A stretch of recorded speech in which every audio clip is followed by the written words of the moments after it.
почитуван колега Кирацовски, навистина ве следев внимателно и денеска од сите дискусии вашата беше најинтересна затоа што практично државте говор за вашиот сограѓанин. Убаво е да се слушнат убави зборови, но човек треба навистина да биде реален во една ваква ситуација. Нормално е секој својата страна да ја држи, ние да критикуваме, но и вие да бидете објективни во однос на ова прашање кое што денес го дискутираме.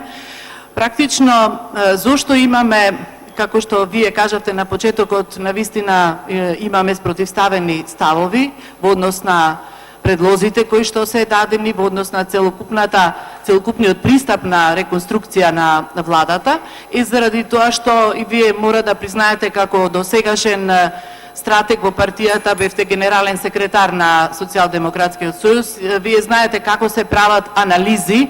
за да се направи некој нов чекор, да се видат слабите страни, да се најдат силните страни. Ние не слушнавме, јас не слушнав во текот на оваа дебата, ниту во вчерашниот, ниту денешниот ден, да се посочи на некаква анализа во министерствата, во ресорите, нешто што ќе биде навистина показател за слабите страни и за она што значи критериум на основа на кој се избираат личностите за да бидат министри, бидејќи и во текот на една изјава која што ја даде премиерот Заев, слушнавме дека тој нагласи дека секој не може да биде министер, токму заради тоа не слушнавме кој може да биде министер, односно критериуми кои што ќе се засноваат на професионалност, на еден посериозен профил, правење на еден посериозен профил на личноста, за тоа навистина кој може да биде министер. Тука слушнавме квалификации дека некој е честен, добар пријател, искрен човек, но немавме убедливи факти кои што и граѓаните ќе ги слушнат за тоа зошто, да речеме, некој има сосема друга професија и друг профил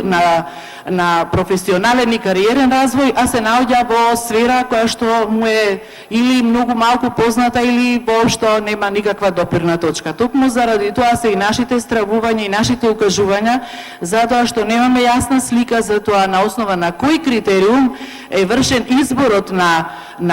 кандидати за министри, дали тоа била политичката подобност, партиската позиција, за која што исто така слушнавме дека некој е висок партиски функционер, па затоа ќе биде и добар министер во одреден ресор, што сметам дека не би требало тоа да биде критериум за да биде некој поставен на таа позиција, туку дека треба неговата Благодарам. кариерен развој да биде критериум. Благодарам.